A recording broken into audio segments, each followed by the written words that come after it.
Setelah melepas sabuk pengaman, kamu berdiri dan meregangkan kaki. Akhirnya, selesai juga penerbangan panjangmu. Mending ke toilet dulu lah buat cuci muka. Tapi tiba-tiba, tubuhmu terpental ke udara. Barang bawaan di dekatmu terus berterbangan. Ada apa nih? Saat ini, kamu berada di ketinggian 9.000 meter dan sedang mengalami pendaratan darurat. Tapi tiba-tiba semuanya jadi gelap. Pada awal tahun 2001, pesawat Boeing 747 Jumbo yang membawa lebih dari 400 orang lepas landas dari Bandara Internasional Haneda, Tokyo. Penerbangan ini berjalan normal sampai ke ketinggian 12.000 meter pada kecepatan stabil. Makanan mulai disajikan dan penumpang sibuk dengan urusannya masing-masing. Beberapa saat sebelumnya, pesawat dari Busan, Korea Selatan menuju Tokyo, Jepang juga melalui prosedur yang sama. Pesawat ini lebih kecil dan cuma membawa 250-an penumpang, ketinggiannya sekitar 11.000 meter. Kedua pesawat terbang di jalur yang sama. Selisih ketinggiannya cuma sekitar 600 meter dan akan berpapasan di atas Pulau Honshu, Jepang. Jarak kedua pesawat sudah sangat dekat saat indikator anti tabrakan di Boeing 747 mulai nyala. Sang pilot segera tahu masalah besar sedang mengintai. Koordinasi pemandu lalu lintas udara menjadi salah satu aspek penting dalam penerbangan modern. Semua proses penerbangan harus dipantau agar pilot segera tahu kalau pesawatnya mengalami masalah. Dengan mengontrol lalu lintas udara, penerbangan menjadi teratur dan terbebas dari tabrakan. Tiap pesawat modern dilengkapi dengan monitor anti tabrakan, tapi sistem ini nggak dipakai agar pesawat mengalami tabrakan. Saat indikator anti tabrakan pesawat menyala, petugas baru Hideki Hachitani yang saat itu berumur 26 tahun sedang mengamati kedua pesawat melalui radar di menara pengawas. Karena harus mengamati 10 penerbangan sekaligus, dia makin stres dan kewalahan. Sebetulnya, dia belum punya sertifikat untuk bisa bekerja sendiri tanpa pengawasan. Dia pun langsung mengambil tindakan untuk mengantisipasi potensi tabrakan. Caranya, dengan mengontak pesawat dari Busan yang berada di ketinggian 11.000 meter. Dia perlu menginstruksikan sang pilot untuk menurunkan pesawatnya, sehingga jarak kedua pesawat nggak terlalu mepet, tapi realisasinya sangat berlainan. Dia melakukan kesalahan fatal dengan salah mengontak pesawat. Hachitani malah menginstruksikan pilot Boeing 747 untuk menurunkan pesawatnya dari ketinggian 12.000 meter menjadi 11.000 meter. Akibatnya, kedua pesawat saling mendekat dengan kecepatan 800 km per jam di titik tabrakan. Hachitani mulai panik karena pesawat yang dari Busan belum juga turun. Dia segera menginstruksikan sang pilot untuk belok kanan, tapi dia nggak berhasil mengeksekusinya karena instruksi tersebut dikirim ke pesawat lain. Secara misterius, instruksi belok kanan ini nggak sampai di kedua pesawat. Komunikasi dari menara pengawas terputus, dan kedua pilot nggak tahu menahu dengan bahaya yang mengintai. Saat melihat Hachitani kelabakan di depan panel kontrol, supervisornya segera mengambil alih. Dia mengontak pilot pesawat dari Busan agar terbang lebih tinggi. Tapi anehnya, instruksi ini malah diterima oleh pesawat yang saat itu nggak beroperasi. Kedua pilot pun mengabaikannya karena mereka nggak tahu pesan tersebut ditujukan ke mereka. Pilot Boeing memang tahu kalau di dekat pesawatnya ada pesawat lain, tapi dia tetap tenang karena sudah mengandalkan pemandu lalu lintas udara. Kalau ada apa-apa, pasti dikasih tahu langsung kan? Padahal potensi tabrakan mengerikan sudah ada di depan mata, dan para penumpang masih tetap santai-santai. Ada yang lagi ngemil, meregangkan kaki, dan ngantri ke kamar mandi. Semuanya nggak tahu kalau jalur penerbangan mereka juga sedang dilalui pesawat lain dari arah berlawanan. Keberuntungan masih berpihak pada 600 orang ini. Dengan pengalaman dan kredibilitasnya, sang pilot berhasil mengatasi situasi yang bikin merinding ini. Dari jendela kokpit, dia melihat objek yang seharusnya nggak pernah ada di hadapannya. Ternyata ada pesawat lain yang terus mendekat. Dengan tenang dan sigap, pilot Boeing memegang tuas kendali untuk menurunkan pesawat serendah mungkin selagi masih ada kesempatan. Dalam sekejap, posisinya sudah lebih rendah dari pesawat lain. Akhirnya, kedua pesawat ini bisa mendarat dalam keadaan utuh, dan sang pilot berhasil menyelamatkan lebih dari 600 jiwa. Meski begitu, sejumlah penumpang mengalami luka-luka. Mereka nggak tahu menahu kalau akan terjadi kecelakaan dan pastinya nggak memakai sabuk pengaman. Tahu-tahu tubuh mereka sudah membentur kabin pesawat. Goncangan kuat di pesawat membuat mereka terpental ke langit-langit pesawat. Benda-benda yang gampang jatuh juga ikut berterbangan. Sebagian penumpang mungkin mengira kalau pesawat mereka sudah jatuh. Akibat insiden ini, 7 penumpang dan 2 kru pesawat mengalami luka parah dan sisanya luka ringan. Pilot akhirnya putar balik menuju Tokyo agar para korban segera mendapatkan perawatan. Berkat reaksi cepat dari tim medis, plus kelihayan dari sang pilot, semua penumpang dan kru bisa selamat.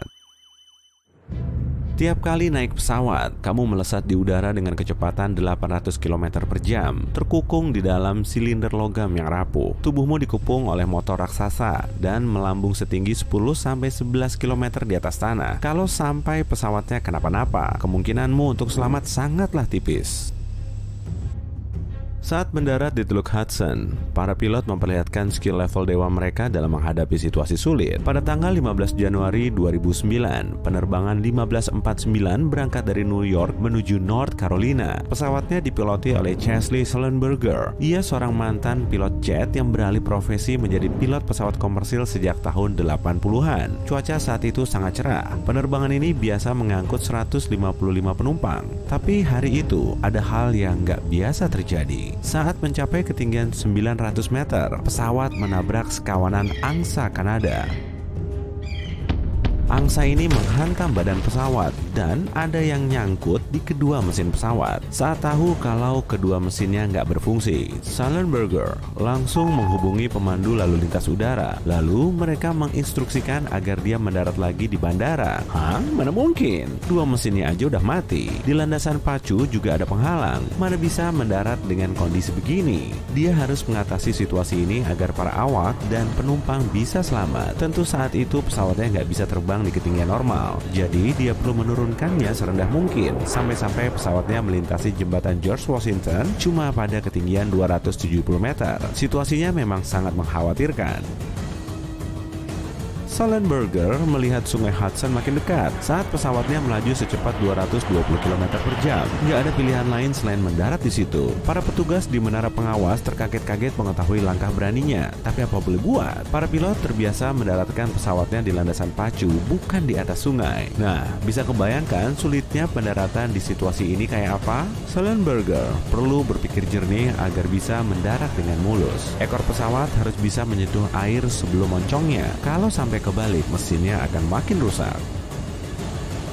Akhirnya, pesawat berhasil menyentuh air tanpa hancur. Momentumnya perlahan turun saat lajunya melambat di atas sungai. Dari kejauhan, pesawat ini kelihatan mirip kapal yang bergerak lambat, tapi kondisinya belum benar-benar aman. Karena tekanannya kuat, salah satu pintu belakang tiba-tiba terbuka dan merusak lambung pesawat. Air langsung masuk ke kabin dan penumpang perlu segera menuju slide evakuasi agar bisa keluar dari pesawat. Kapal feri penyelamat segera datang untuk mengevakuasi para penumpang yang terlunta-lunta. Mereka harus duduk di atas sayap pesawat dan slide evakuasi untuk menunggu bantuan. Meski nggak ada korban jiwa, mereka semua mengalami luka ringan. Kapten Sullenberger tercatat sebagai pilot yang paling mumpuni karena telah menyelamatkan banyak orang saat situasinya nggak mendukung. Bahkan sudah ada loh film yang terinspirasi oleh aksi heroiknya. Sebuah pesawat tanpa tanda pengenal sedang mendekati pesisir Indonesia.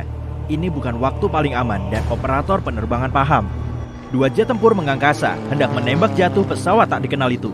Semua ini nyaris berakhir dengan bencana saat jet tempur itu melihat satu detail aneh. 1 Desember 1941, Kapten pesawat Boeing 314 Robert Ford dan timnya sedang bersiap menghadapi salah satu penerbangan terlama dengan salah satu pesawat terbesar di dunia. Boeing 314 Clipper California adalah pesawat terbang laut berkapasitas besar. Pesawat ini tidak dilengkapi peralatan mendarat, jadi cuma bisa mendarat di air.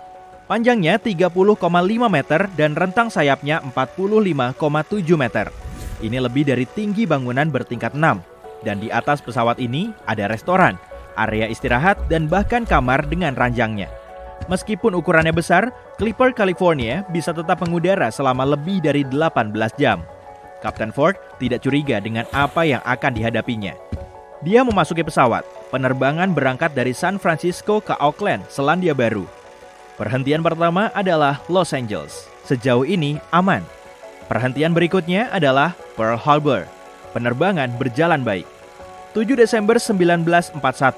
Sudah 3 hari sejak pesawat ini meninggalkan Pearl Harbor. Langkah terakhir perjalanan ini tinggal penerbangan ke Selandia Baru.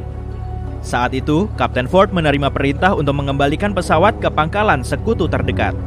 Jalur balik ditutup, jadi pesawat lanjut terbang ke Auckland.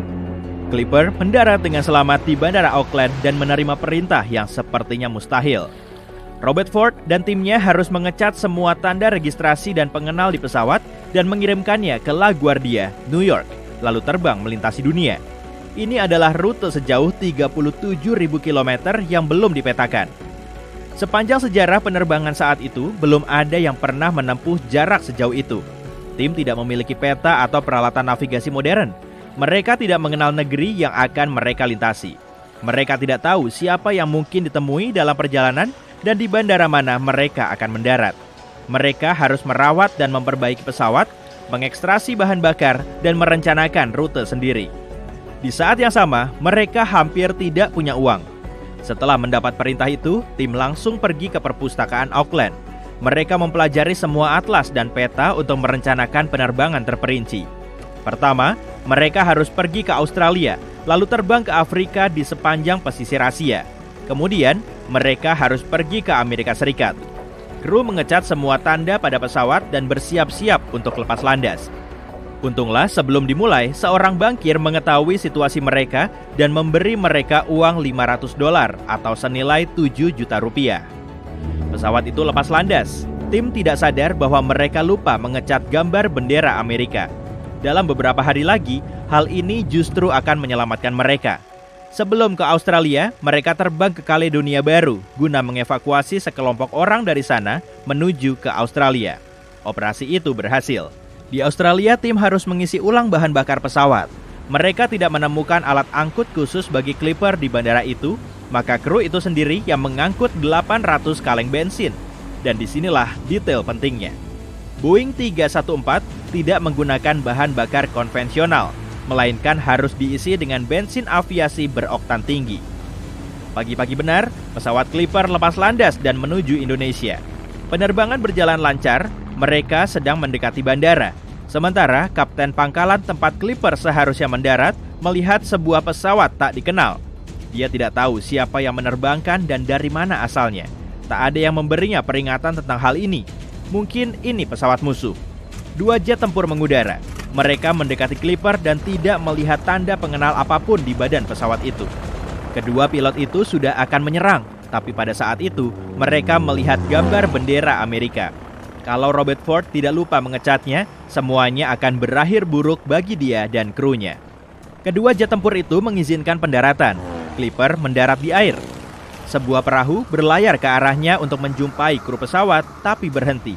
Ternyata pesawat mendarat di area yang dipenuhi ranjau laut, hingga perahu itu tidak berani berlayar ke sana. Clipper mendekati pelabuhan dan dengan ajaib bisa menghindari ranjau. Robert Ford dan krunya akhirnya dijumpai. Mereka beristirahat dan berangkat dengan cepat, tapi kemudian sebuah masalah besar muncul. Pesawat kehabisan bahan bakar, dan di pangkalan angkatan laut itu cuma ada bahan bakar mobil biasa. Tak ada yang tahu apakah mesin pesawat bisa cocok dengan bahan bakar itu. Bensin mungkin terbakar atau berhenti bekerja, tapi tak ada pilihan. Mereka mengisi tangki dengan bahan bakar biasa. Kapten memutuskan untuk lepas landas dengan sisa bahan bakar aviasi, dan selama penerbangan, mereka akan beralih memakai bensin biasa. Saat itu terjadi, mesin pesawat mulai meletup dan berderak. Tapi sesaat kemudian, mesin menjadi tenang. Penerbangan berlanjut. Selama 19 jam, mereka terbang dengan bahan bakar berbahaya. Perhentian berikutnya adalah Sri Lanka. Langit tertutup awan. Pilot tidak melihat pesisir dan bandara, maka diputuskan untuk mengurangi ketinggian pesawat sampai di bawah awan. Mereka terbang pada ketinggian 92 meter di atas permukaan laut dan melihat paus besar di depan. Pesawat terbang mendekat dan ternyata itu bukan paus. Itu kapal musuh. Clipper mulai menambah ketinggian untuk bersembunyi lagi di balik awan. Akhirnya mereka dikitari oleh selubung putih. letusan dan ledakan terdengar di belakang dan bawah pesawat. Pesawat Clipper terbang dengan visibilitas 0 selama 60 menit. Akhirnya, awan menipis dan mereka melihat pelabuhan Sri Lanka. Tim berhenti sejenak dan melanjutkan perjalanan. Begitu pesawat lepas landas, salah satu mesin meledak.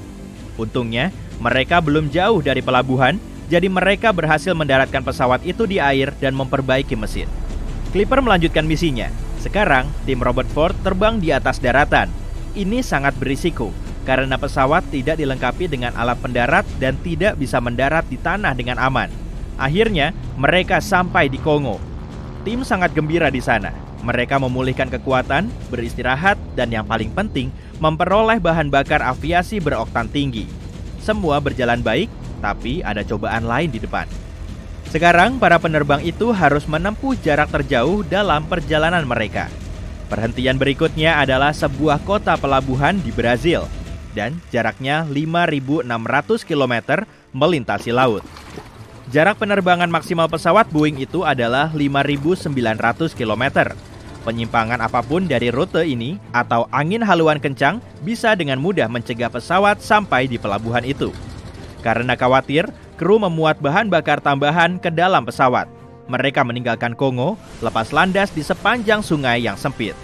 Saat itu, pilot melihat sungai berujung pada air terjun beberapa kilometer di depan. Pesawat harus segera menambah ketinggian, tapi tidak bisa. Banyaknya bahan bakar tambahan memberatkan Clipper. Air terjun makin dekat. Dalam detik-detik terakhir, pesawat berhasil naik sampai ketinggian yang diharapkan. Tapi, meskipun sudah melewati air terjun, Boeing itu masih belum cukup tinggi. Ia melayang-layang di atas tebing pesisir yang berbatu. Penurunan sedikit saja bisa menyebabkan tabrakan. Syukurlah, mereka berhasil lewat tanpa terluka. Pesawat naik ke ketinggian sempurna. Dalam penerbangan dari Kongo ke Brazil, kru memecahkan rekor baru. Pesawat berada di udara selama 23 jam 35 menit. Kru yang lelah melakukan pendaratan yang sudah lama ditunggu-tunggu di kota Natal.